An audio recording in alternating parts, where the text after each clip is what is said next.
me sopla el viento. Así se cuentan todos los cuentos, cuando te cuento lo que te cuento. A mis palabras las sopla el viento. Viajan las hadas, van trasnochadas, de tanto escuchar las voces que cada noche bajo los cielos lunas y días. El avión de papel, primera edición del 2025, edición especial. Johanna Holt, ¿estás ahí? ¿Cómo andás? Estoy acá, arrancó el verano, arrancó el avión de papel, Pablo. ¿Cómo te va? Arrancó rapidísimo el avión de papel, ¿eh? Estaba esperando. No sé, cabezantes. Sí, impresionante. Lo suyo es impresionante, siempre está ahí en Maldonado con la literatura infantil y juvenil. Johanna Holt, ¿a quién trajo esta vez? Bueno, empezamos antes porque nos había quedado un David el año pasado, entonces dijimos, no, vamos a hacer un vuelo y entrevistar y traer a la radio a Evelina Aysalá, que la tenemos en contacto.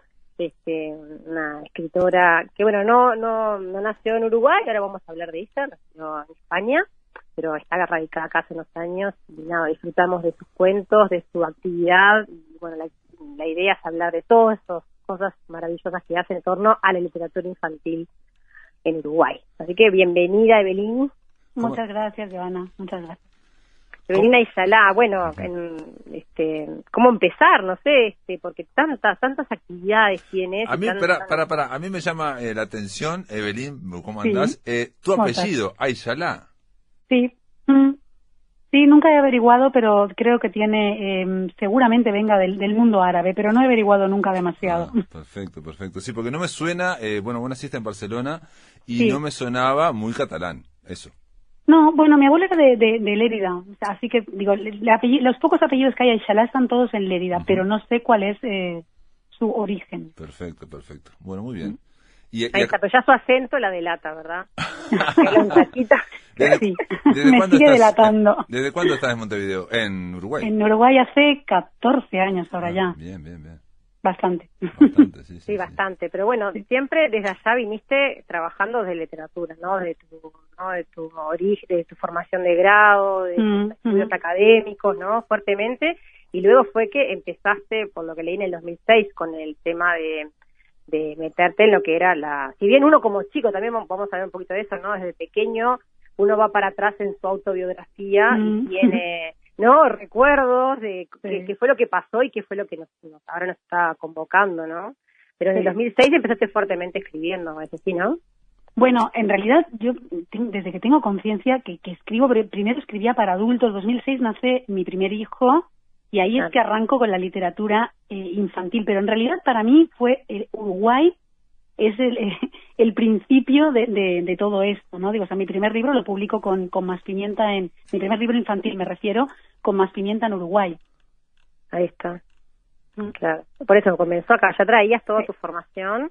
Pero bueno, la vida misma, ¿no? Porque también uno como en contacto con los niños, y pasa con muchos escritores, que al tener hijos, obviamente comparte, si le gusta la literatura y el fomento, empieza por ahí, y luego los lleva a escribir esas ideas, esos relatos, ¿no? ¿Te pasó de esa manera a vos?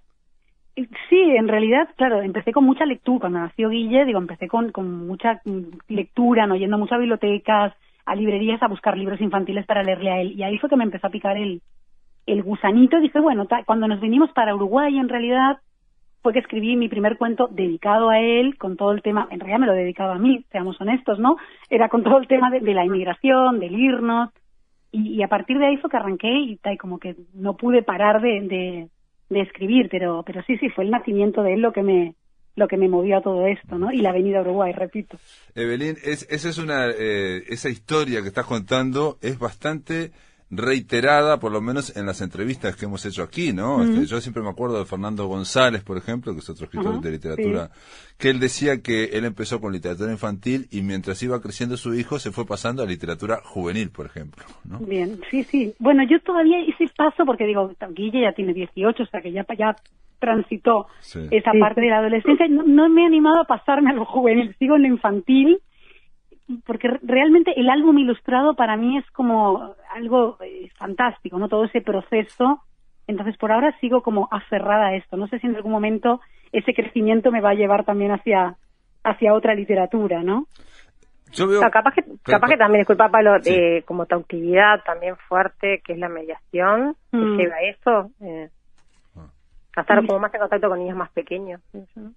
Y probablemente sí, eso también juegue bastante, ¿no? Yo creo que los que escribimos para niños, me parece que a diferencia de los que escriben sí, creo que para jóvenes también, pero no para adultos, ¿no? Digo, yo siempre que me preguntan es como que parte de lo que me hace seguir en este mundo tiene que ver con el contacto directo con mis lectores, ¿no? Que creo que en el mundo adulto es un poco más complicado eso. Sí, pero sí, ciertamente. En el mundo infantil y en Uruguay sobre todo, ¿no? Que visitas muchísimo escuelas, digo, para mí eso es como algo que me atrae muchísimo, ¿no? Perdón, ¿vos ya estabas vinculada a Uruguay? Te pregunto así, mira, de chusma nada más, porque Bueno, antes de venirte aquí, digamos, estabas en España, en la Universidad Autónoma de Barcelona, sí. licenciatura de Periodismo, y estoy viendo que en el 2002 tu tesis de maestría es sobre Carlos Martínez Moreno, o sea, estabas allá en la Universidad Autónoma de Barcelona con esa tesis de maestría, pero estabas con un escritor uruguayo. Sí, bueno, en realidad yo... mi vínculo con Uruguay tiene que ver con mi pareja, que es uruguayo. Cuando decido hacer la tesis de maestría, las casualidades de la vida, mi directora de tesis que en Inglaterra, en realidad, porque yo, si bien estaba en la Autónoma, hice la tesis conjuntamente con la Universidad de Birmingham también, mi directora de tesis resulta ser una inglesa pura, ¿no? Pura sangre inglesa, pero casada con un uruguayo. Ajá. Y ahí cuando llego yo quería hacer la tesis de maestría sobre Horacio Quiroga y me dijo, pero Horacio Quiroga ya escribió todo el mundo, ya se sabe todo de Horacio Quiroga. Y dije, bueno, ¿de quién puedo hacer? Y me pasó el libro de Carlos Martínez Moreno, Del color que el infierno me escondiera, y dije, quiero hacerlo sobre este autor. Y ahí, pues, digo, esas coincidencias de la vida, pero en realidad mi unión a Uruguay tiene que ver con mi compañero de vida, que es uruguayo. Perdón, entonces ahí todavía no estabas con tu compañero de vida. No, ahí ya estaba, sí. Ah, bueno. Sí. Bueno. Por eso digo, mi unión viene de ahí, lo que pasa que luego otras coincidencias de la vida hizo que mi directora de tesis que estuviera casada con un uruguayo también, ¿no? Muy bien. Está muy bien. Claro, eso es súper interesante. Y luego acá en Uruguay, ¿cuándo comenzaste? Porque también, para los que nos conocen, Evelina Ayala está dentro de lo que es dentro del Ministerio de Educación y Cultura, dentro del Plan Nacional de Lectura, desde la animación, desde ser gestora, desde brindar talleres, desde montones de proyectos. ¿Cuándo comenzaste con esto? Más allá de tu formación, porque tuviste una formación, ¿no? De un curso universitario en inmersión en lectura. Sí. Pero ¿cuándo es que ingresas? Pero también yo tengo claro que en mi vida ha sido muchas casualidades que se han ido dando. Yo, si bien siempre me interesó muchísimo la literatura y el doctorado lo hice en teoría literaria, pero no ni desde la mediación a la lectura ni desde la literatura infantil y juvenil. Cuando llegué a Uruguay, en un momento se abrió un llamado para una guía de mediadores a lectura, en un proyecto que estaba el Plan Nacional de Lectura y la CERLAC, y yo me presenté y gané ese concurso, hice esa guía y luego se abrió el llamado y entré en el programa, y ahí arranqué con la mediación, porque yo de mediación no sabía mucho, pero me fui dando cuenta de que era un tema que me interesaba muchísimo y me fui formando, pero también arranqué mi formación en Uruguay. O sea, yo no venía de formación en mediación a la lectura, ni nada parecido, era mucho más teórica, ¿no? Todo, mucha teoría de la literatura y literatura comparada, ¿no? Que era lo que yo estudiaba. Muy bien. Y después, de enfocarte en lo que son también, porque hablamos de lectura y siempre hablamos de los niños formándose, ¿verdad? Cuando decimos Plan Nacional de Lectura siempre vamos a directamente a la instrucción formal, la educación, ¿no? Este acompañamiento dentro de la escuela y otros contextos también más de manera más informal, ¿no? Sí, de hecho el programa de lectura dice que el Ministerio de Educación y Cultura y la Dirección Nacional de Educación principalmente trabaja más desde la educación no formal que desde la educación formal, que para eso está NEP. En realidad la propuesta de mediación a la lectura desde el programa de lectura no tiene que ver con la lectura, tiene que ver con la lectura desde el lado social, ¿no? Es decir, no desde la funcionalidad de la lectura ni desde la formalidad de la lectura, sino justamente desde el placer, ¿no? De poder leer e instaurar un hábito de lectura a partir del placer y de la sensación de logro que eso provoca. Perdón, vos sos coordinadora del programa de lectura y educación lingüística en la Dirección Nacional de Educación. Exacto. Y bien, ¿y desde cuándo estás? Te pregunto. Desde el año 2013. Desde el 2013. Hace mucho. Sí, es mucho. Sí, está bárbaro. ¿Y el Plan Nacional de Lectura también integra eso o no? el Plan Nacional de Lectura, en realidad, que ahora se llama Programa de Lectura, en realidad Programa de Lectura y Educación Lingüística, nació en el año 2005, ¿no? Yo me integré ahí en el año 2013 y arranqué la coordinación en el año 2021. Es un programa dentro de un eje que se llama Eje de Aprendizajes Activos, que está dentro de la Dirección Nacional de Educación. Y nosotros básicamente las líneas de acción que tenemos tienen que ver con la formación, por un lado, en mediación a la lectura, y la difusión y sensibilización tanto de actividades que realizamos nosotros como de las múltiples actividades que se realizan a lo largo del país y que muchas veces no tenemos conocimiento de ellas, pero que se hacen. Entonces la idea, es poder difundir y aunar a todos los que estamos en esta cadena del libro y la lectura. Claro, sí, me imagino. Pero también, hay una relación con la escuela, ¿o no? Sí, cada vez tenemos más. Yo creo que hay una relación que es más que necesaria, ¿no? A mí me parece que sobre todo hay una relación con la formación docente, en el sentido de que para generar un placer por la lectura tiene que estar presente desde los inicios y la escuela tiene un papel fundamental ahí, ¿no? Y sobre todo en contextos, si pensamos también en contextos más vulnerables, donde la lectura en la familia muchas veces no está. Entonces la escuela tiene un rol fundamental. Y sí, nosotros nos hemos ido como yendo bastante hacia la formación docente, ¿no? Hacia instancias de formación continua en mediación a la lectura dentro de formación docente. Es así, es inseparable una cosa de la otra, pero quiero dejar claro que una cosa es el MEC y otra cosa es la ANEP, ¿no? Y tenemos funciones como muy distintas. Y cuando decís formación docente, ¿te estás refiriendo a los docentes, digamos, de la institución institucionalizados o, digamos, a la formación docente en el sentido más amplio del término? Bueno, en todo sentido. Cuando me refería a formación docente, me refiero a como que hemos podido entrar dentro de la formación formal a dar instancias de mediación a la lectura y hablar de qué importancia tiene generar prácticas de lectura significativas dentro de la educación formal. Pero nosotros también formamos a otro tipo de público que no está dentro de la educación formal. O sea, por ejemplo, encargados de espacios de lectura, ¿no? En bibliotecas u otros espacios distintos, por poner un ejemplo. Claro, y también con las familias, ¿no? Con este programa o proyecto, Leer es abrazarnos con palabras, ¿no? ¿De qué año es? Es bastante reciente, ¿no? Bueno, ese proyecto, la guía, arranca en el año 2019, si no me equivoco, que lo arrancamos a hacer con Uruguay Crece Contigo, con la Biblioteca Nacional también, con la Sala Infantil de la Biblioteca Nacional, que en ese momento estaba funcionando, y con un programa en primera infancia que estaba dentro también del ministerio, que ahora ya no está. Arrancamos a armar esa guía, que primero se publica de manera digital. Ahí nos damos cuenta de que la población a las familias a las que nosotros queremos llegar, marcando qué importancia tiene la lectura en un sentido muy amplio, no solamente la lectura de libros físicos en la primera infancia. Nos damos cuenta que ese público al que queremos llegar principalmente, que es el público que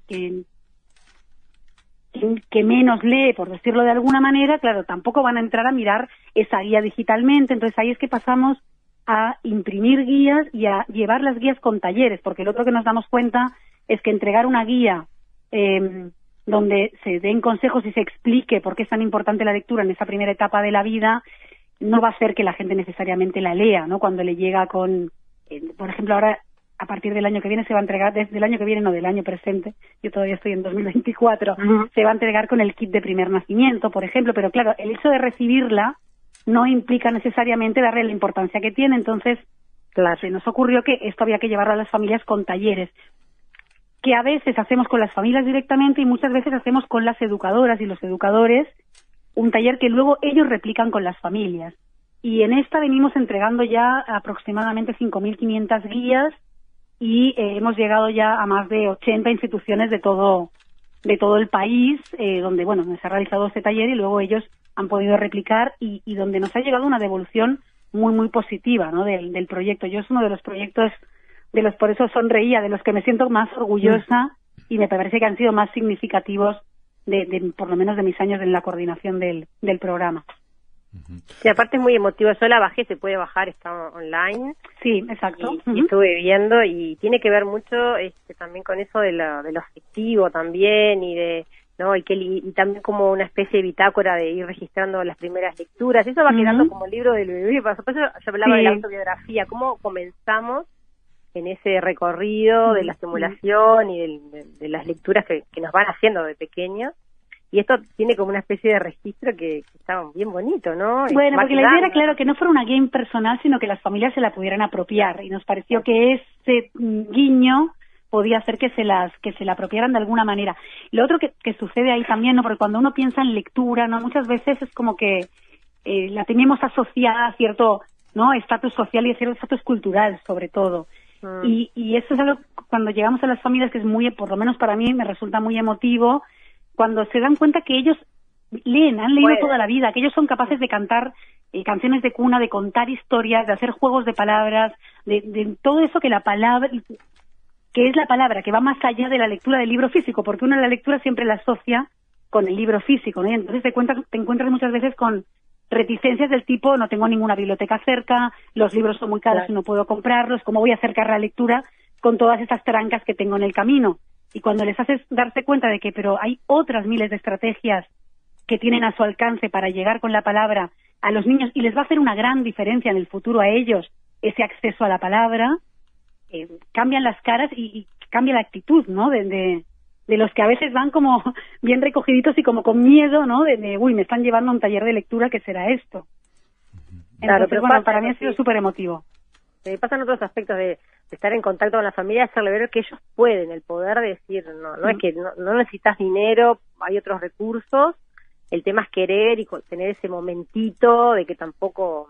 Claro, ¿no? y es el tiempo de calidad, ¿no? El tiempo de calidad, yo muchas veces les digo, no estamos hablando de que le dediquen 3 horas por día a esta actividad, pero sí que el tiempo que estén con sus hijos, ¿no?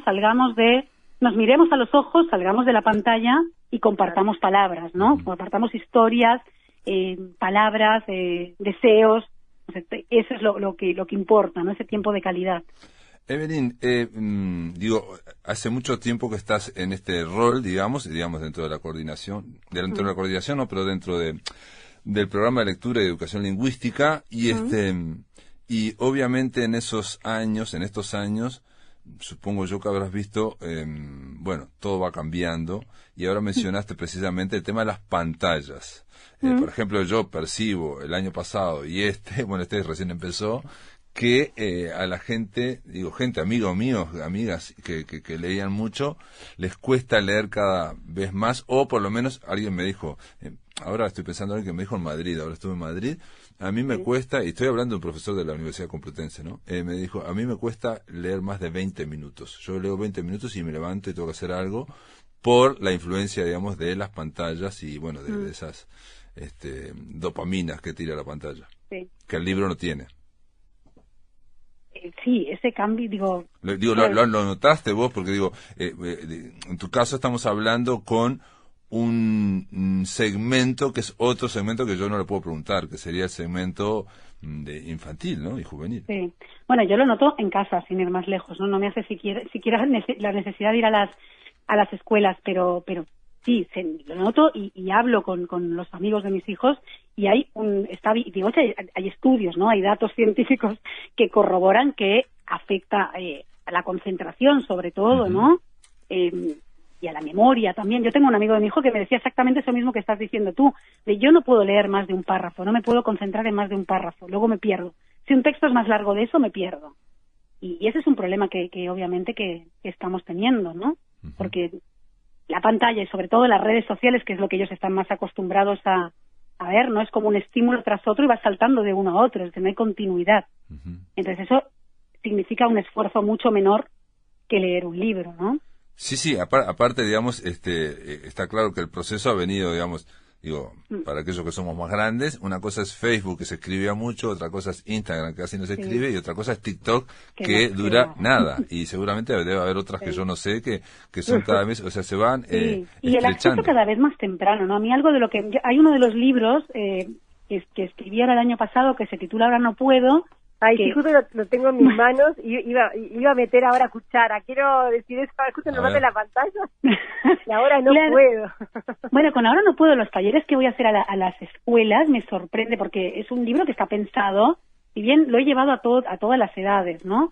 pero es un libro que desde la editorial, ¿no?, está proyectado para niños de 4, 5, 6 años. Claro. Y los talleres habitualmente los vamos a hacer en estas edades, y a mí me sorprende cuando hago la pregunta de quiénes tienen celular o quiénes usan celular, la cantidad de ellos que tienen, que es suyo, no que usan ni siquiera el de los padres, sino que ya tienen celular, ¿no?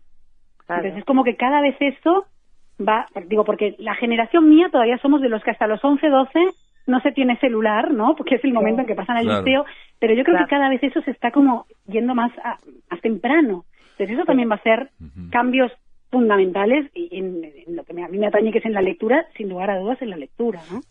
Y también hay, también, digamos, todo esto está en movimiento, y bueno, yo digo, en octubre estuve en España, también estuve en París, y lo que lo he comentado acá varias veces, ¿no? Que me sorprendió, bueno, que en España ya muchas personas me dijeron en diferentes ciudades que a nivel de la educación ya no se deja entrar con celulares, con móviles, y y me pasó estar en París, que lo he contado varias veces, 3 chiquilines de 10, 12 años vinieron a hablarme y me venían a hablar porque yo tenía un celular, ellos no tenían celular. Bueno, en Francia esto ya fue el año pasado o el anterior, que en España también están saliendo leyes, y ayer salió en el informativo que Brasil también Brasil iba a decir. Ha decretado, claro. ¿Qué decretó Brasil? No sé, perdón. También el no uso de los celulares en la educación, en las escuelas y en los liceos. Claro. Por lo menos un rato.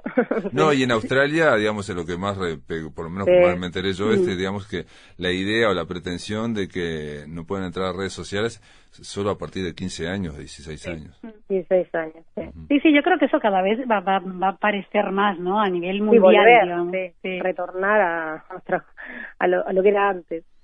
A mí me gustaría leer un poquitito del libro. Ahí me dejan, dale, perdón, dale. No, para ver de qué se trataba. Exacto. Está muy interesante porque también tiene que ver con la lectura, pero tiene que ver con el contacto, con las actividades que hacen los niños que se pierden por estar, ¿no? Concentrados en la unipantalla. O sea, el estar con el otro se pierde. Y esto es algo que dice así. Alfredo es un mono singular que a todas horas mira el celular. Aunque a jugar sus amigos lo invitan, él los ojos de la pantalla no quita. El tucán se acerca muy animado y es el primero en ser rechazado. ¿Quiere jugar con nosotros, Alfredo? Lo siento, ahora no pueda. Entonces el mono Alfredo en la selva y se pierde, ¿no? Se va perdiendo esas instancias, que también es importante, ¿no? Sí. Digo, para la socialización, para la vida misma, ¿no? Hasta el aburrirse con el otro, ¿no? Bueno, yo creo que ese es el mayor problema que están teniendo, ¿no? Que no pueden aburrirse. O sea, un segundo de aburrimiento es recurrir a una pantalla. Claro, que me tiren algún estímulo, sea cual sea. Ni siquiera sé qué voy a buscar muchas veces. Simplemente lo que venga, ¿no? Bienvenido sea antes que el aburrimiento. Yo tengo el recuerdo de niña de aburrirme y de mirar el techo con frecuencia. Y eso creo que ahora no sucede. Y no solamente el tema del aburrimiento, digo, que eso es así, Diego, Belén, yo creo que es como estás diciendo, sino que hay una especie de adaptación o acostumbramiento al estímulo, a la sobreexcitación. Ayer estábamos hablando, no tiene nada que ver, pero sí tiene que ver, y no estábamos hablando de pantallas, sino que estábamos hablando de la alimentación. Aquí en La Máquina de Pensar, precisamente vino una periodista que viene de España, que sacó un libro en España sobre cómo leer las etiquetas de los alimentos, y ella lo que decía era que todos los alimentos procesados están hechos precisamente para generar un estímulo orgánico cerebral para que esté hiperestimulado. Entonces decía, luego le mostrás una manzana y esa manzana nunca va a tener ese estímulo. Yo le decía lo mismo de entre la pantalla y el libro. El libro no va a dar los chutes de dopamina que da la pantalla, sino que va a dar de otra profundidad. Hay que seguir un poco más, digo, ¿no? Implica otro esfuerzo, ¿no? La pantalla yo creo que lo que tienes es que provoca placer con poco esfuerzo. Claro. Pero también hay como en un momento empieza eso, porque vos debes tener la experiencia, así como yo en la escuela, de que el libro físicamente tiene, y más ahora, ¿no? Del año 2000 en adelante, ¿no? Que con el tema de la producción, o sea, del objeto libro que está súper mejorado, libro álbum, que tiene un atractivo impresionante. Si vos le das a un niño un libro y está ahí, o sea, va a ir al libro también, porque es también algo que lo disfruta. Y no sé en qué edad, habré que ir estudiando en qué edad es que realmente después optan por lo otro, ¿no? O van paralelamente y después, obviamente, el atractivo también de la adolescencia, el contacto es diferente, ¿no? Pero también en una primera infancia, en la tierna infancia, el libro tiene una capacidad de atracción muy importante, ¿no? Pues, hay que ver, sí, hay que ver. Pero también implica, y eso desde la mediación, Joana, y tú lo sabes, implica también un esfuerzo, no solamente del niño, porque en la primera infancia quizás eso no lo veas tanto, pero sí del adulto referente, ¿no? Es decir, hay una primera etapa, darle una pantalla es como, ¿no? Lo que habitualmente vemos, yo lo veo mucho en los restaurantes, ¿no? Como la pantalla se pone ahí y nos deja tranquilos charlando un buen rato. Eso no te pasa tanto con un libro. Es lo que pasaba, ¿no? perdón, eso es lo que pasaba, lo que estás diciendo que es así, y es, digamos, está mucho más masificado, es lo que pasaba antes, hace mucho con la televisión, que se decía en su momento que era una especie de chupete electrónico, para que los niños... Claro, pero estaba más regulado, ¿no? Porque tenías horas en que había la programación infantil, y yo me acuerdo que llegaba a las 5 de la escuela y estaban los dibujitos que duraban hasta las 7, y a partir de las 7 ya no había nada más. Claro. Ahora es a cualquier hora, ¿no? Sí. Claro, sí. 24/7. Exacto. Claro. Sí, es lo que tiene es lo que tiene también el celular. Y te pregunto otra cosa, pero digamos, dentro de todo este panorama, por eso te preguntaba, porque digamos, no es lo mismo lo que yo conozco en adultos que lo que se conoce en niños. Bueno, ahora me están diciendo eso ustedes, pero el soporte libro no es lo mismo en literatura infantil, donde vos lo mencionaste, que es el tema del álbum, que claramente es como la joya de la corona, ¿no? Digamos, los libros álbum son algo que generalmente son hermosos de ver, y generalmente no tienen mucho texto tampoco para la concentración. ¿Se da igual? Sí, yo creo que es una herramienta maravillosa para crear ese hábito lector, ¿no? Hay que ponerla en uso. Creo que son muy atractivos por esto que decís, porque las imágenes, ¿no? Que además los niños tienen una capacidad mucho mayor que nosotros para ver detalles y cosas en las imágenes que los adultos no ven, ¿no? Que tienen un atractivo muy muy grande. Hay que tenerlos a mano uno, y yo creo que también ahí a veces, ahora que decías esto, no que tienen poco texto, que es verdad, pero tienen algunos libros álbumes, tienen una profundidad enorme, también que capaz que también desacralizar un poco, ¿no? En esto de ponerle tanto peso al tema de la palabra, ¿no? Que cuanto menos palabra tienen son menos importantes, por decirlo de alguna manera, y también en compartimentar, ¿no? Es decir, el libro álbum es para niños, y no es verdad, hay libros álbumes que son para adolescentes, para adultos, ¿no? Que a veces la imagen es como que está infravalorada en ese sentido de que si un libro tiene imágenes es porque es más para chiquitos, claro. Y es menos profundo y es menos importante, ¿no? Por decirlo de alguna manera. Sí, claro, como que se va perdiendo, por así decirlo, ¿no?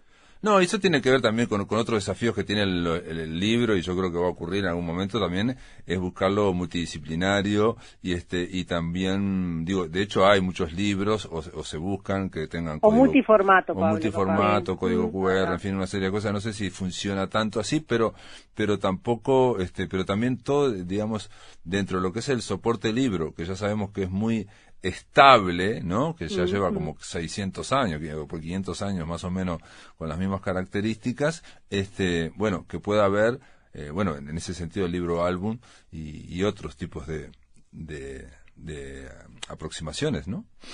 Sí, y que todos los formatos y los géneros, ¿no? Tengan su valor. Esto nos ha pasado ya desde hace muchísimo tiempo, por ejemplo, el cómic, ¿no? Que es también como un género muchas veces infravalorado, y es uno de los géneros que a los niños más les gusta, y que es una puerta de entrada maravillosa también al mundo de la lectura. Pero lo que quiero decir es que muchas veces los adultos no jugamos en contra de lo que supuestamente promovemos y queremos, ¿no? En España entonces, como también tener esa apertura de que hay múltiples formatos, hay múltiples géneros, y todos ellos son válidos para entrar en el mundo de la lectura. En España yo recuerdo que hace muchos años hubo una campaña que decía algo así, donde hoy hay un tebeo, mañana habrá un libro, y me acuerdo de haber leído artículos en la prensa española, en el País de Madrid, de alguien que decía que bueno, que la práctica demostró que no, que donde hay un tebeo, mañana puede haber otro tebeo también, ¿no? Bueno, exacto, y está bien. Está allá en Maldonado, sea, ¿no? Estamos conversando con Evelyn Ayala, que no sé dónde está, debe estar en Uruguay, pero no sé dónde. En el Pinar. Ah, en el Pinar, bien.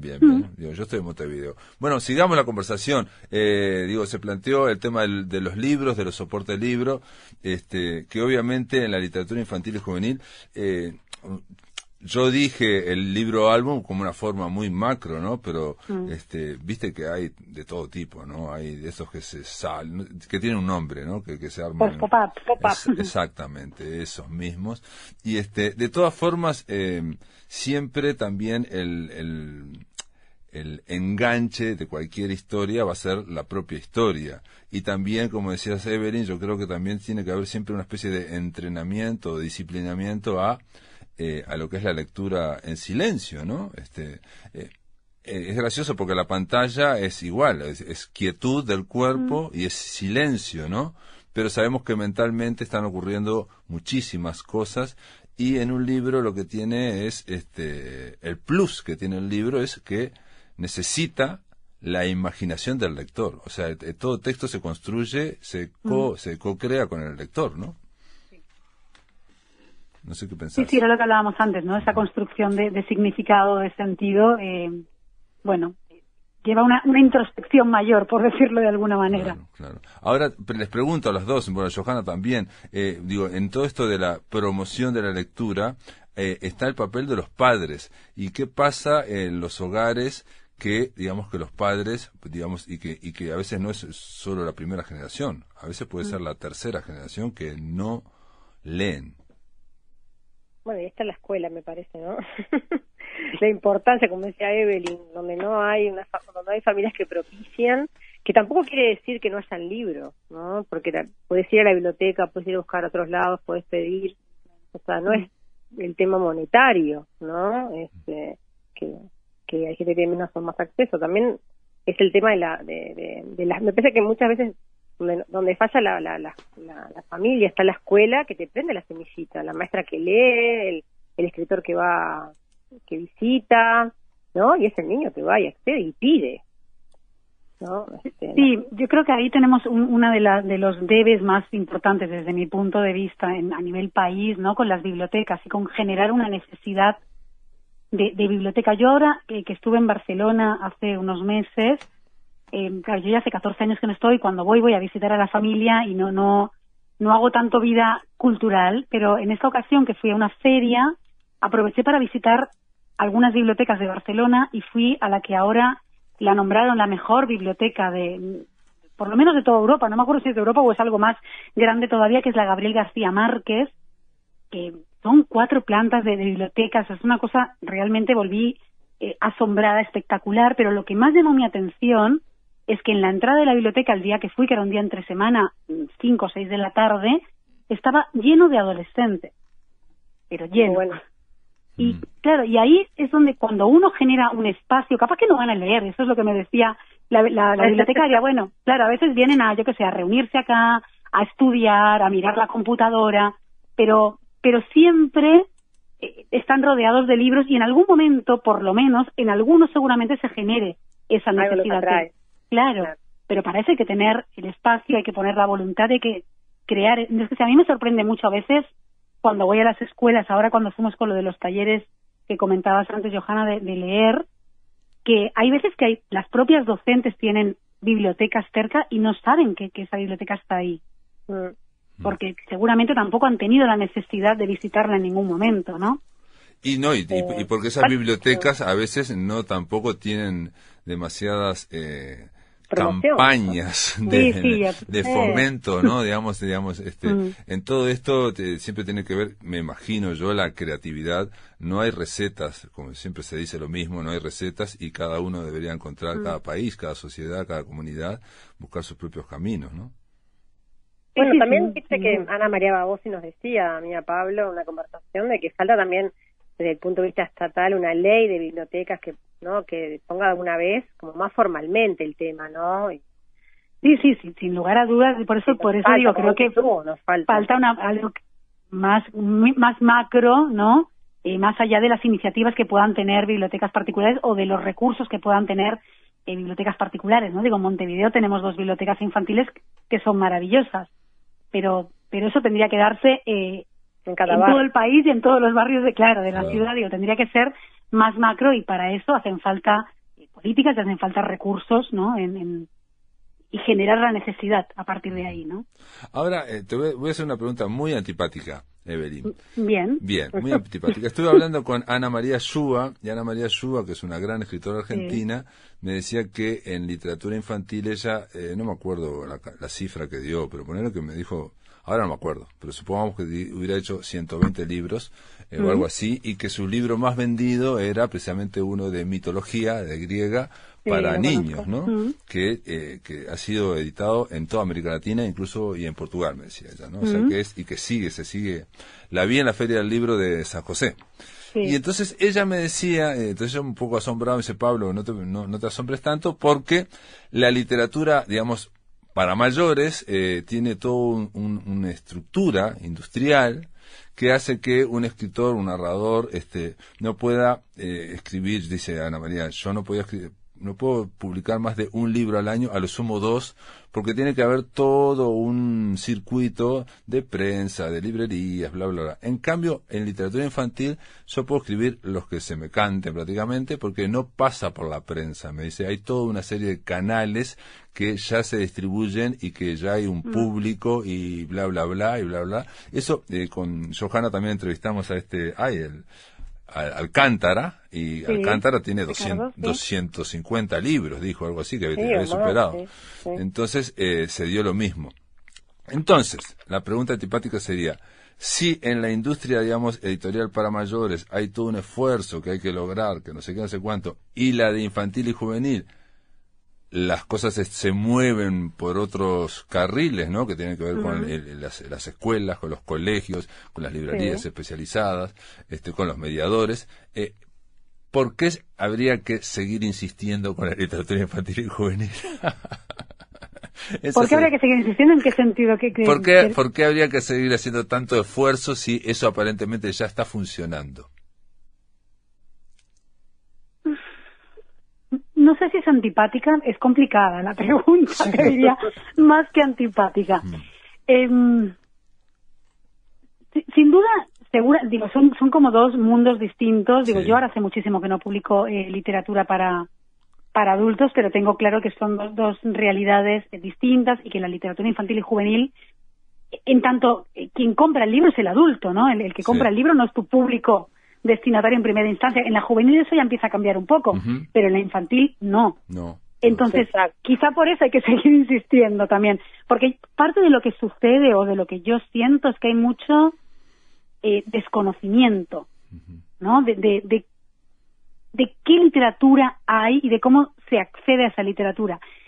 Es decir, por ejemplo, ¿no? Y no tengo nada en contra de la autora en cuestión, pero no solamente pasa con las familias, pero seguramente si hiciéramos esta pregunta en familias y preguntáramos, ¿un autor o autora de literatura infantil?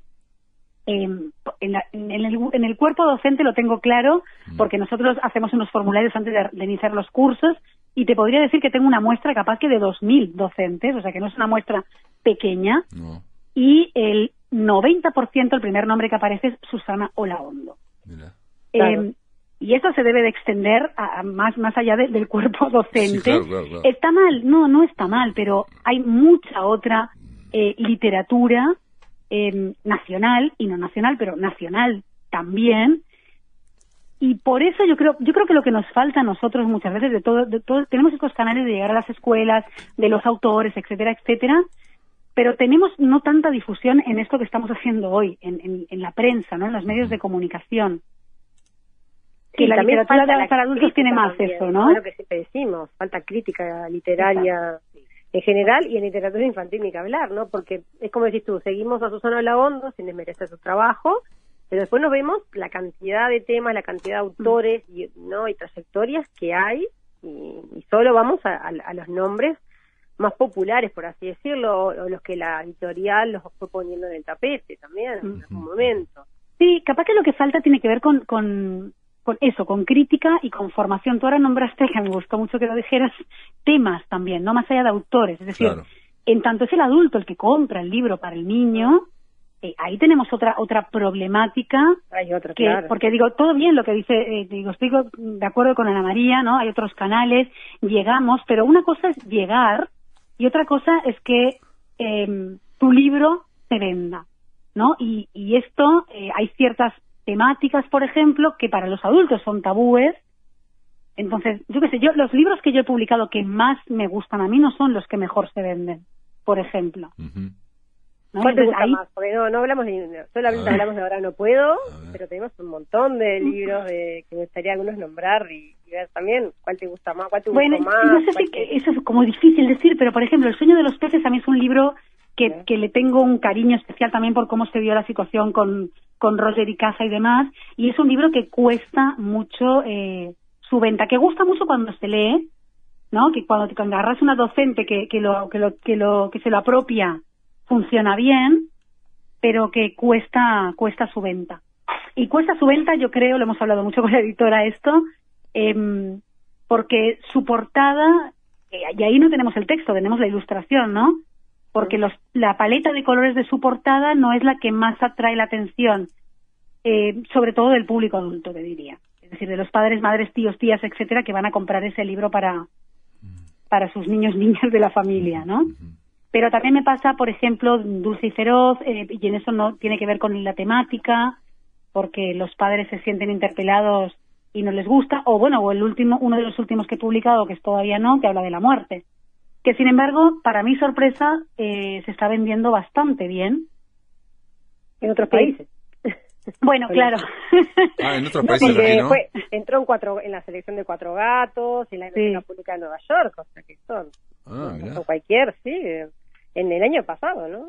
Sí, pero es un libro, Johanna, para que te hagas una idea, que llevaba 10 años escrito y que no había manera de que nadie se arriesgara con él. ¿Puedes contarnos, digamos, puedes hacer el spoiler, contarnos un poco? Sí, es la historia tan simple de un niño que se enfrenta a la figura de la muerte, que viene a buscar a su abuela y que continuamente la reta y le dice que no, que todavía no es el momento, que él tiene razones y continuamente encuentra razones para que la muerte se vuelva a ir. Y las ilustraciones que las hizo Iris, a mí la primera vez cuando las vi hace 10 años, esto que es que la ilustró, me parecen simpaticísimas, y los niños, lo he leído en escuelas, y afrontan la muerte desde otro lugar, pero para los adultos es un tema es un tema, ¿no? Y me incluyo, tan tabú que es difícil que uno vaya a una librería a comprar un libro sobre la muerte, ¿no? Eso es así. Bueno, pero yo me acuerdo, algunos hay, pero son los menos. Me acuerdo hace años, esto es una entrevista que hice hace muchos años a Fernando González, y me decía que a nivel infantil el terror no estaba bien visto, los cuentos de terror, y que obviamente en otros países ya estaban, y que en Uruguay le costaba el tema del terror, por ejemplo, ¿no? Y eso yo creo que, de nuevo volvemos a lo mismo, todo va cambiando, no todo se está moviendo. Sí, por suerte, pero creo que también ahí, en el caso del terror, que en Uruguay tenemos bastantes autores y bastantes libros, ¿no? Pedroso. Ahora sí. Exacto, ahora que no sé, quizás hace unos años no era tan así, pero hay ciertos temas que a lo largo de la historia, ¿no? Que han sido censurados claro. A lo largo de la historia, que es más difícil, y vuelvo a repetir, creo que por una cuestión de los adultos, y ahí es donde digo, está bien, quizá la literatura infantil y juvenil no necesita ciertos empujones que necesite la literatura de adultos, pero precisa otros, ¿no? A eso me refiero. Claro. Y los mediadores, voy a hacer otra pregunta que la hemos hecho, pero está bueno porque ahora estás vos acá a hacerla, y digo para todos los que nos están escuchando, ¿no? Que la mediación implica selección por calidad, o la mediación implica selección por, en su momento estuvo muy de moda, por los valores.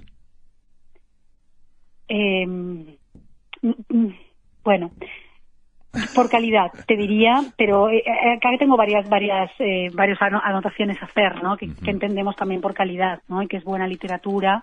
Yo creo que como todo en la vida, ¿no? Como en la alimentación, ahora que hablabas de la alimentación, uno se va adentrando, ¿no? Y va aprendiendo qué es lo que es más saludable o menos saludable, qué le sienta mejor y qué no. Y en la literatura también, si uno se va acercando a la literatura infantil y juvenil, va pudiendo discernir, ¿no? Y seleccionando, pero no creo que haya que creo que es todo un proceso también, ¿no? Para el lector, no solamente para el mediador en la selección. Es decir, no tenemos que caer en seducciones de no, esto no, tipo, me viene rápidamente un libro que es muy maltratado, pero y ojo que no es que a mí me guste particularmente, pero que es Gaturro, por ejemplo. No, y eso no porque eso es mala literatura, pero hay miles de niños que les encanta Gaturro, ¿no? Y que han entrado a la literatura por Gaturro. Y yo siempre pongo el ejemplo también en España, esto en los talleres hay muchas maestras que me dicen, yo también. Había una época, ¿no?, en que los libros de Corín Tellado, que bueno, sí, era literatura, novelas románticas, literatura no de muy buena calidad, pero hubo muchísima gente que se adentró en el mundo de la literatura y que luego acabó leyendo, no sé, a Madame Bovary. Sí, ¿no? Entonces, sí, totalmente de acuerdo, pero aparte, no, muchas veces no que, capaz que en esta conversación estamos cayendo, o caí yo en eso también, contraponer una cosa con la otra, ¿no? Así como hay TVOs, cómics, también puede haber, a mí hace un par de años entrevisté a 2 jovencitas, digamos, de liceo, ¿no? Estábamos hablando de unos 14 años, y ellas seguían al booktuber, al youtuber, perdón, a Soy Germán, ¿no? Que es come perro o algo así se llama, ¿no? Y entonces habían ido a verlo, habían comprado todo, pero una de ellas me decía, mientras ella era fan de Soy Germán, también era booktuber y recomendaba a Jane Austen. Y la otra me decía que era fanática de Soy Germán, pero se había leído todo García Márquez. Claro, por eso te digo, ¿no? Que me parece que en eso tenemos también que ser como muy prudentes, porque muchas veces somos los propios mediadores, ¿no? Los que generamos como rechazo a la lectura.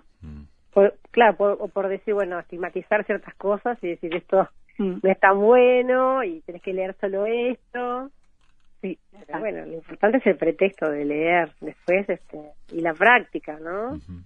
Claro, digo, uno va haciendo su camino lector, como decías al principio, y bueno, y para eso hay que ir a veces acertando y a veces no. Sí, y está bien que ese recorrido se dé. Sí, como decía Coban, ¿no? Martín Coban, argentino, algo nos tiene que gustar. Dice, no puede ser que nadie lea, que a nadie le guste nada, no puede decir eso. Algo tiene que haber que le tiene que gustar de leer. Entonces ahí está, claro, decía eso, no se podía convencer. Entonces ahí está, tipo, bueno, metralleta de opciones, ¿no? También, digo yo. Sí, yo siempre les digo cuando voy a las escuelas, no, pero es que a mí no me gusta leer. Bueno, lo que pasa es que todavía no encontraste el libro, pero ya va a aparecer. Claro, el autor, etcétera. Exacto. Evelyn, y en tus libros tenés como varios, no, o sea, he encontrado varios de tus libros, no sé si tiene que ver con lo que te sentís cómoda también, que es la escritura en rima. Por ejemplo, esta hora no puedo, el de, bueno, rimas con nubes, con forma de nubes, bueno, ya, eso es más explícito, pero he encontrado en algunos eso, ¿no? ¿Te sentís cómoda o pensando? Mira, eso fue más un juego que otra cosa, te diría. Tengo además de Guille, que les hablaba antes, que ahora tiene 18, tengo una hija que tiene 11 ahora, y nos gusta mucho como jugar a hacer rimas. Yo nunca había hecho libros de rimas, pero tengo como una tendencia a hablar rimando a veces, de jugar, ¿no? Nada más que eso. Y empecé con el de rimas con forma de nube, que es como mucho más simple, ¿no? Más fácil. Claro, sí. Y luego dije, la propia Noa, que es mi hija, me dijo, habría que hacer otro un poquito más narrativo, ¿no? Bueno, dale. Y entonces ahí fue que surgió Ahora no puedo. Pero te digo, no es porque... Me parece divertido, me parece que a los niños les llega mucho, les divierte mucho, da muchísimo juego como mediador, ¿no? Cuando vas a las escuelas yo a veces juego a que no termino yo la frase y a ver qué dirá acá, termínenla, ¿no? Claro. Entonces, bueno, es más un juego que otra cosa, pero siempre quise ser poeta, pero como a poeta nunca he llegado, aunque sea, escribo estos libros con rima y me quedo contenta. Está muy bien.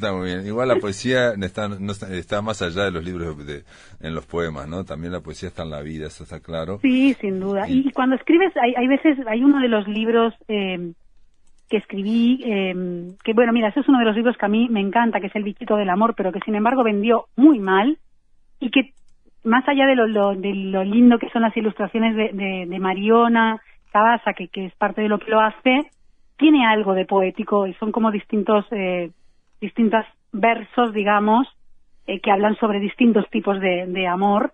Y ese tiene, digo, sin ser poesía, ¿no? Pero muchas veces me dicen, pero ese tiene algo de poesía, ¿no? Cuando yo digo, yo no sé escribir poesía, bueno, pero este libro tiene algo. Y capaz que es como decís, Pablo, que la vida es un poco poesía y la escritura no deja de tener ¿no? Como vetas poéticas, por más que no sea un poema propiamente, ¿no? No, y aparte yo creo que la narrativa, estoy seguro que la narrativa, sobre todo la narrativa del siglo XX, bueno, y la del XXI claramente, se ha ido nutriendo la prosa narrativa de los recursos de la poesía, ¿no? Estamos hablando, por ejemplo, el lunes estuvimos hablando acá de 100 años de soledad a raíz de la serie, y es evidente que García Márquez tiene un alto lirismo en su prosa y es narrativa, ¿no? Y se puede hablar de Rulfo o de muchísimos escritores y actuales. En fin, es un tema vasto, el tema de la lectura, y es cierto que no hay que tratar de caer en falsas oposiciones también, eso es muy frecuente, ¿no? Y no contestó igual Evelina Ayala lo de los valores, o sea que lo vamos a dejar. No, me había quedado, yo me quedé pensando, había algo más. Nos queda un minuto. Yo estoy un poco cansada de eso, te voy a decir la verdad. Estoy un poco cansada de las emociones, de los valores. Es decir, toda obra creativa tiene algo de valor detrás, pero la literatura es arte en sí mismo. Exacto. Más allá de no esta pretensión de que todo tiene como un mensaje que transmite un valor, ¿no?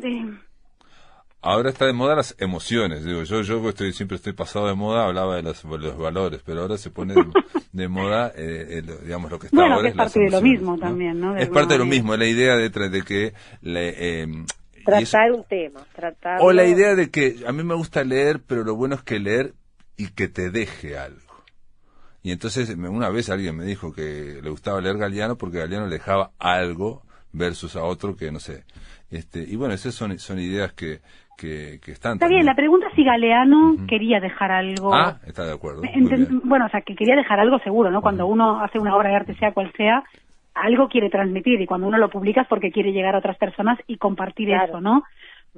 Pero a veces se malinterpreta, ¿no? Como mensajes, ¿no? La típica pregunta, a veces, que Johanna debe saber de qué hablo con las docentes, ¿no? ¿Y qué quiso decir el autor, no? Y a mí me pone enferma cuando escucho eso, porque yo qué sé qué quiso decir el autor. Totalmente, pero decir eso en el profesor de literatura, a mí me pasaba también, me peleaba con la profesora, pero ¿por qué usted piensa que acá dice esto?